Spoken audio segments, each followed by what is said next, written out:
Deus te pôs no coração. Quero cumprimentar a todos com a santa e gloriosa paz do Senhor Jesus.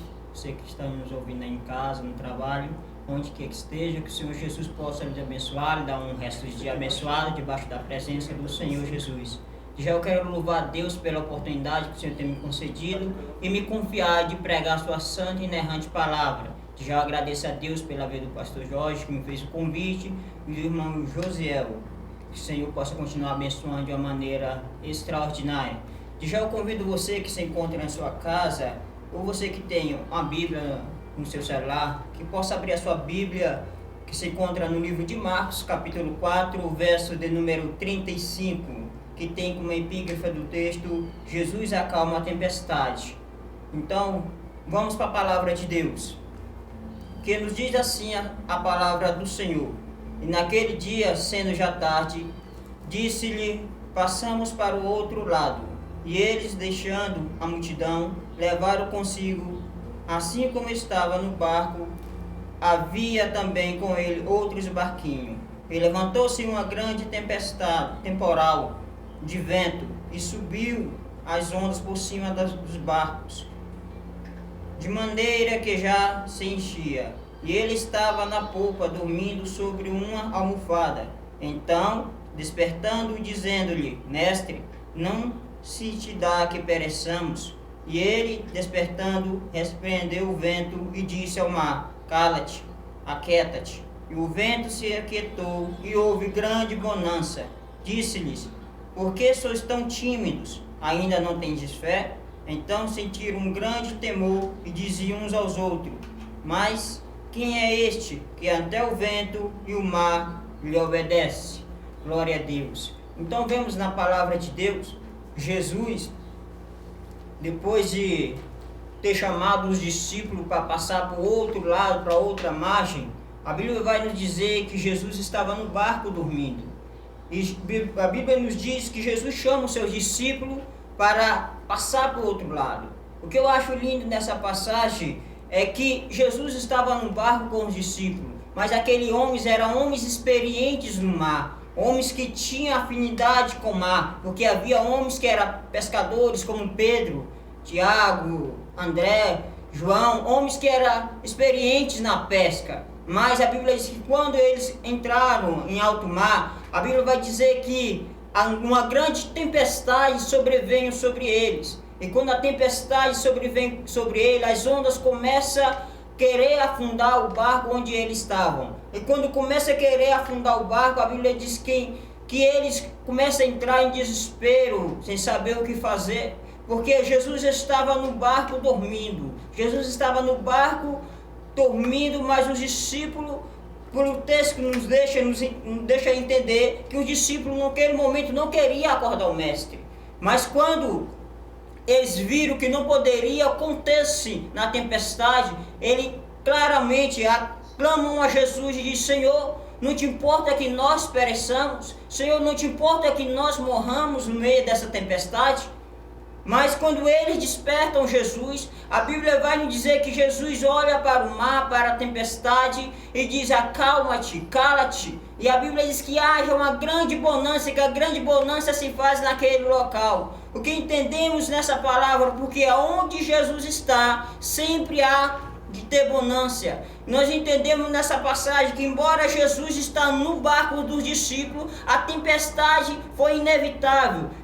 Quando nós entendemos que é isso, que apesar de termos Jesus na nossa vida, apesar de termos o Mestre na nossa vida, nos guiando, Jesus está no nosso barco. Só porque Jesus não está no nosso barco, não quer dizer que a dificuldade financeira, que a dificuldade não vai bater na nossa porta, que o problema não vai chegar na nossa vida. O problema sempre vem, a dificuldade sempre aparece, mas a diferença é que Jesus está no nosso barco. Embora Jesus está no nosso barco, muitas das vezes nós queremos resolver as coisas do nosso jeito e dizemos: eu mesmo posso, eu consigo, porque eu já passei por isso, eu tenho experiências vividas. Mas o que nos deixa entender, que embora os discípulos tinham experiência no mar, a tempestade era algo fora do comum, em que eles não poderiam acontecer. Quem sabe eles tentaram resolver com as suas experiências que ele tinha com tempestade, quem sabe eles tentaram resolver com a experiência que ele tinha no mar, mas quando eles reconheceram que não poderia fazer nada sem a ajuda e sem o auxílio do mestre, foi quando a tempestade se acalmou. E o que entendemos nisso? Muitas das vezes nós queremos resolver do nosso jeito, queremos ser dependentes simplesmente de nós mesmos, enquanto Jesus está dizendo: eu estou no teu barco, eu estou no teu barco, simplesmente clame pela minha vida, pelo meu nome, porque enquanto você clamar pelo meu nome, eu vou acalmar a tempestade. Jesus estava no barco dos discípulos, Jesus estava no barco dormindo em silêncio, só porque o Senhor muitas das vezes está em silêncio. Quando nós clamamos, quando nós estamos na dificuldade, nós às vezes pensamos assim: Senhor, será que o Senhor não me ouve? Será que o Senhor não está vendo a minha prova, a minha dificuldade? Muitas das vezes o questionamento chega na nossa vida. Muitas das vezes a dificuldade aparece e nós começamos a nos questionar, dizer: será que o Senhor está olhando? Será que o Senhor está vendo? Mas o que o Senhor está dizendo: eu estou em silêncio. Só porque eu estou em silêncio não quer dizer que eu não posso trabalhar. Só porque eu estou em silêncio não quer dizer que eu não estou trabalhando. Só porque eu estou em silêncio não quer dizer que eu não estou presente no teu barco. Muitas das vezes o Senhor está dizendo: eu só quero uma atitude sua, que você toma a atitude de clamar e chegar: Senhor, tem misericórdia de mim, porque eu sou dependente da tua graça. Aleluia. Muitas das vezes o Senhor diz: eu só quero que você entenda que sem mim a tempestade que está na sua vida, ela não pode se acalmar. Sem mim a tempestade que está na sua vida, ela não poderá se aquietar. Mas no momento que você tomar a atitude de clamar a mim, o vento vai cessar, a tempestade vai cessar, o mar vai se acalmar, porque quem está no controle da tempestade e quem está no teu barco é Jesus de Nazaré. Quem está no teu barco é aquele que fez o mar, é aquele que fez a tempestade. Então, se ele que fez a tempestade, se ele que fez o mar, ele tem o poder e a autoridade de acalmar a tempestade e acalmar o mar. E o Senhor está dizendo: ei filho, eu entendo a tua vida, eu sei qual é a tempestade que está batendo no teu barco, eu sei qual é o mar que você está enfrentando, mas eu estou presente no teu barco. Enquanto eu estiver no teu barco, o teu barco não afundará, porque se eu estou no teu barco, em qualquer momento, quando você clamar, eu vou despertar e te dar a vitória no tempo e no meu momento certo. Aleluia, glória a Deus. E muitas das vezes, quando o Senhor está no nosso barco, muitas das vezes as pessoas dizem: olha, fulano de tal está passando isso, a pessoa está passando isso, está sofrendo isso. Ele diz que tem Jesus na vida. E por que ele passa por a tribulação? Por que ele passa pela prova? É o Senhor nos ensinando o seu tempo na nossa vida. É o Senhor nos ensinando que somos dependentes dele, ensinando que nós somos dependentes da sua misericórdia, da sua graça. E se nós somos dependentes da misericórdia, da graça do Senhor Jesus, o Senhor no seu momento, ele vai agir em favor da minha e da sua vida. É simplesmente nós temos a atitude de esperar na dependência de Deus e vivemos em constante oração, clamando ao Senhor, dizendo: Senhor,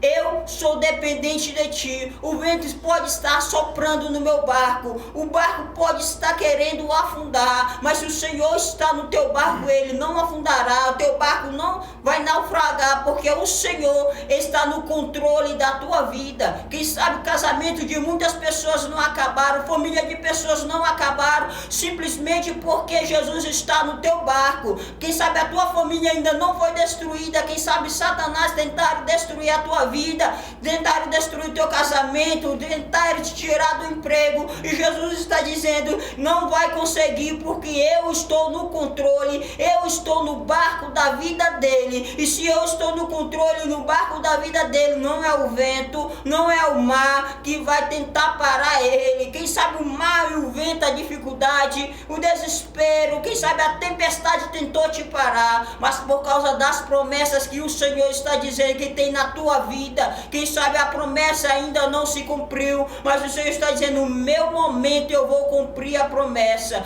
porque quem te chamou para passar do outro lado foi o Senhor, e se o Senhor te chamou para passar e alcançar outra margem, o Senhor vai se responsabilizar de te fazer chegar do outro lado. Aleluia, glória a Deus. Santo é o nome do Senhor Jesus. Quem sabe você diz, mas o Senhor me prometeu, o Senhor disse que eu ia chegar do outro lado, e porque a tempestade aconteceu, porque a dificuldade apareceu, porque o problema chegou, o Senhor está dizendo, ei meu querido, muitas das vezes a promessa se requer um processo, muitas vezes o chamado de Deus na minha e na tua vida requer um processo. Para nós entendermos o chamado de Deus na minha e na tua vida, é necessário muitas das vezes a prova vir, muitas das vezes necessária a tribulação vir, a decepção aparecer, mas enquanto o Senhor estiver no meu barco e no teu barco, o Senhor está dizendo, calma, é eu te modelando para algo maior, calma, é eu te preparando para algo maior, porque quando a tempestade passar, vai haver bonança na tua vida, vai haver bonança na tua família, no teu trabalho, e aonde tu pisar o teu pé, as pessoas vão olhar e vão dizer, ele sofreu, ele passou sofrimento, passou pelo crivo da dor, mas o Senhor sempre esteve no barco dele, mas o Senhor sempre esteve no barco dele, e quando as pessoas tiverem a promessa cumprida na tua vida, quando as pessoas estiverem louvando, pregando e bendizendo o nome do Senhor, as pessoas vão dizer, realmente o Senhor tem propósito na vida dele, realmente o Senhor tem promessa na vida dele, porque quando o Senhor tem promessa na vida de alguém, pode vir a tribulação, pode vir a tempestade, a dificuldade, mas enquanto o Senhor estiver no barco, o barco não afundará, porque o Senhor tem o controle de toda a situação, e se Ele tem o controle da situação nas suas mãos, Ele te prepara para o tempo de Deus ser realizado na tua vida. Aleluia, glória a Deus. O Senhor está no controle da tua vida, meu querido. Você pode estar dizendo nesse momento de crise que não só o nosso Brasil está sofrendo, mas toda a população mundial está sofrendo a crise que nós vemos patente aos nossos olhos, mas as pessoas que sabem, muitos têm se questionado a respeito do seu chamada, se questionado a respeito dos projetos de Deus na sua vida, dizendo, mas como? Com a situação que eu estou vivendo, com a situação caótica que o nosso país vive, como o Senhor realizará a promessa? Mas eu te digo que o Senhor está no controle de toda a situação, e se o Senhor Jesus está no controle de toda a situação, e se Ele está no teu barco, clame a Ele, porque a palavra de Deus diz, clame a mim e anunciarei-te coisas grandes e firmes que tu não sabes. Ei, o que o Senhor tem para a tua vida é grande, meu querido. O que o Senhor tem realizar na tua vida, no teu ministério, é algo grande. Você não pode estar entendendo o processo agora, mas quando a tempestade cessar, quando o mar se acalmar, o Senhor, você vai entender o porquê da tempestade, você vai entender o porquê do mar, você vai entender o porquê de todas as coisas, da prova, da situação, da dificuldade que se vê na tua porta, porque quando o Senhor está no teu barco, a promessa é garantida em nome de Jesus. Então não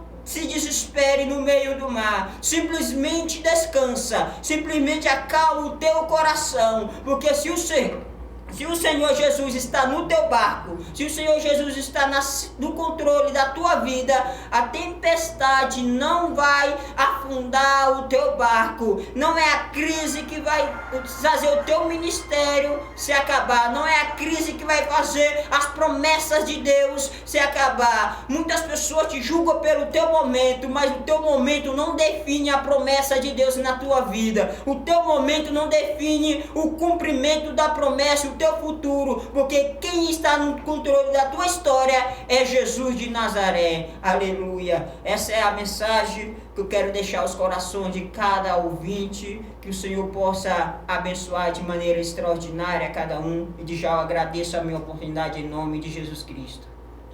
Glória.